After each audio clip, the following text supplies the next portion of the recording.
Friends, ইংলিশে কথা বলার সময় আমরা ফর এবং টু এর মধ্যে গুলিয়ে ফেলি। We can't understand where to use for and where to use to. But today onwards there will be no more confusion. চলুন আজকে এই সেশনে আমরা খুব সহজেই শিখে নিই কোথায় টু লাগাতে হবে এবং কোথায় ফর লাগাতে হবে।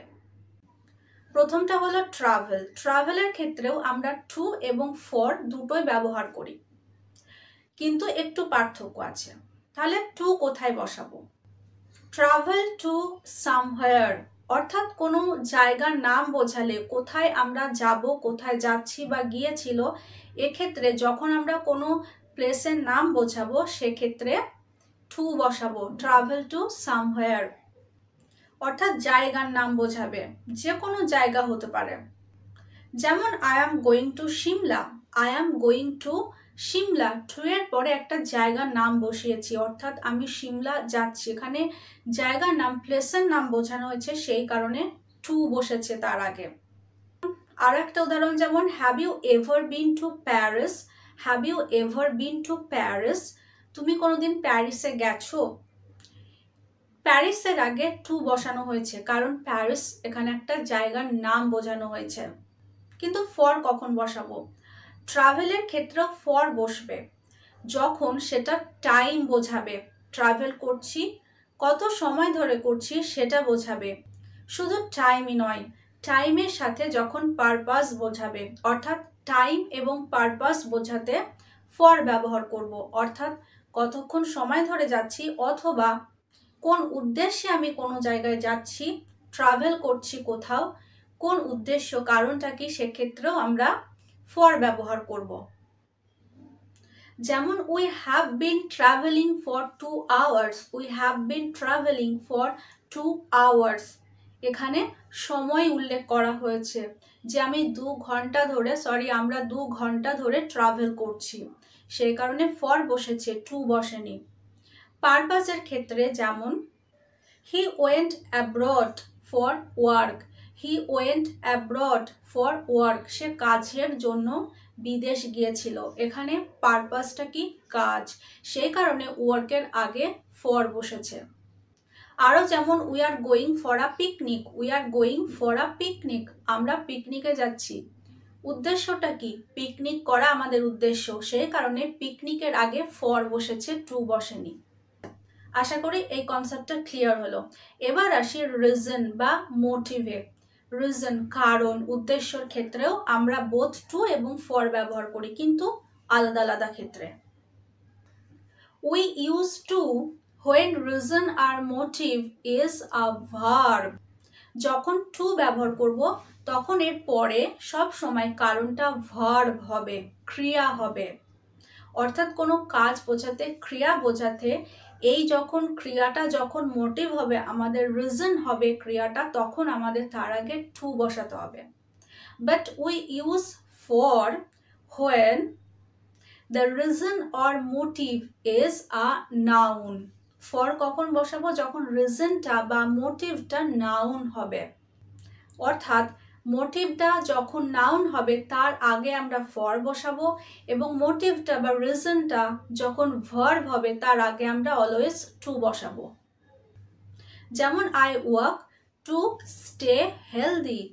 টু স্টে হেলদি, টু এর পরে কি বসেছে? ভার্ব বসেছে। I went to London. I went to London to improve my English. To improve my English.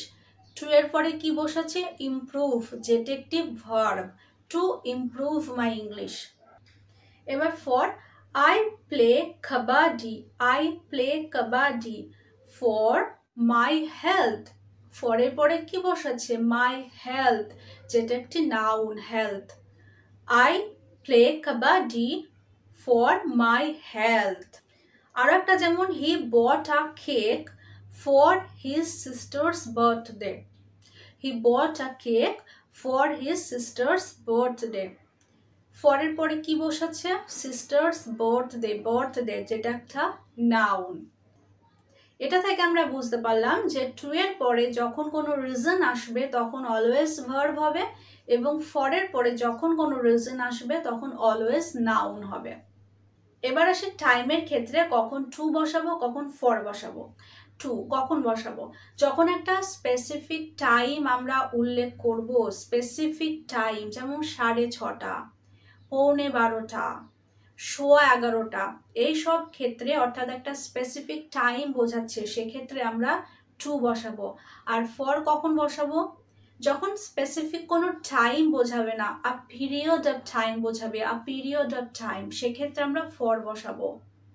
Two এর উদাহরণ যেমন it's 5 minutes to 6, it's 5 minutes to 6, অর্থাৎ 6টা বাজতে 5 মিনিট। এবার আসি ফর, যখন একটা লেন্থ অফ টাইম বোঝাবে, একটা পিরিয়ড অফ টাইম বোঝাবে, সেক্ষেত্রে আমরা ফর বসাবো, অর্থাৎ কোনো স্পেসিফিক টাইম উল্লেখ করবে না। সেটা যেমন 1 মাস হতে পারে, 1 বছর হতে পারে, 1 সপ্তাহ হতে পারে, কয়েক ঘন্টা হতে পারে, কয়েক মিনিট হতে পারে, কিন্তু বলবে না যে এত সাল থেকে এত সাল, এত 6:30 থেকে 7:30, এরকম কোনো স্পেসিফিক টাইম থাকবে না, সেক্ষেত্রে ফর বসাবো। যেটা নিয়ে আগেই একটা সেশনে আলোচনা করেছি, ফর এবং সিন্সের মধ্যে কি ডিফারেন্স, সেটা এই ভিডিওতে বলা আছে, সুন্দর করে পরিষ্কারভাবে বোঝানো হয়েছে কখন আমরা ফর বসাবো, কোথায় সিন্স বসাবো। যারা ফর এবং সিন্সের মধ্যে ডিফারেন্ট জানেন না, অবশ্যই এই ভিডিওটা দেখে নেবেন, ডেসক্রিপশন লিংক দেওয়া আছে। ফরের উদাহরণ যেমন I have been living here for 7 years, I have been living here for 7 years, for 7 years, অর্থাৎ 7 বছর থেকে আমি এখানে বাস করছি, কিন্তু কত সাল থেকে কত সাল সেটা উল্লেখ নেই, সেই কারণে ফর হয়েছে। He has been working for a week, he has been working for a week, সে 1 সপ্তাহ ধরে কাজ করছে, কিন্তু কোন তারিখ থেকে বা কোন দিন থেকে কোন দিন পর্যন্ত কাজ করছে সেটা এখানে উল্লেখ নেই, সেই কারণে ফর হয়েছে। আর লেন্থ অফ টাইম বুঝিয়েছে, but not specific time. Now last, wait, অর্থাৎ অপেক্ষা করা। ওয়েটের পর টু বসবে তখনই যখন তারপর একটি ভার্ব আসবে, অর্থাৎ ওয়েট টু প্লাস ভার্ব। এবং ফর, ওয়েটের পর ফর তখনই বসবে যখন আমরা কারোর জন্য অপেক্ষা করব অথবা কোনো কিছুর জন্য অপেক্ষা করব, অর্থাৎ wait for someone or wait for something. To এর উদাহরণ যেমন I am waiting to go to a party, I am waiting to go to a party, waiting to, তারপর কি আছে, ভার্ব আছে, go, verb, waiting to go, এখানে to এর পরে ভার্ব বসাছে। এবার ওয়েট ফর কি হবে, যেমন I am waiting for the bus, I am waiting for the bus, আমি বাসের জন্য অপেক্ষা করছি, কোনো কিছুর জন্য অপেক্ষা করছি, waiting for something, waiting for something, এখানে সামথিংটা কি, বাস। আর একটা উদাহরণ যেমন I am waiting for my grandma, I am waiting for my grandma, কার জন্য অপেক্ষা করছি, গ্র্যান্ডমার জন্য, ওয়েটিং ফর সামওয়ান, সামওয়ানটাকে গ্র্যান্ডমা, সেই কারণে এখানে ফর হয়েছে। ফ্রেন্ডস, এতদিন যাদের টু এবং ফরের মধ্যে কনফিউশন ছিল, কোথায় টু বসাবো কোথায় ফর বসাবো, আশা করি এই সেশনটার মাধ্যমে তাদের কনসেপ্ট ক্লিয়ার হয়েছে। তো দেখা হচ্ছে পরের সেশনে আরও এরকম নতুন নতুন টপিক নিয়ে। ততক্ষণ সবাই ভালো থাকবেন, সুস্থ থাকবেন। Thank you.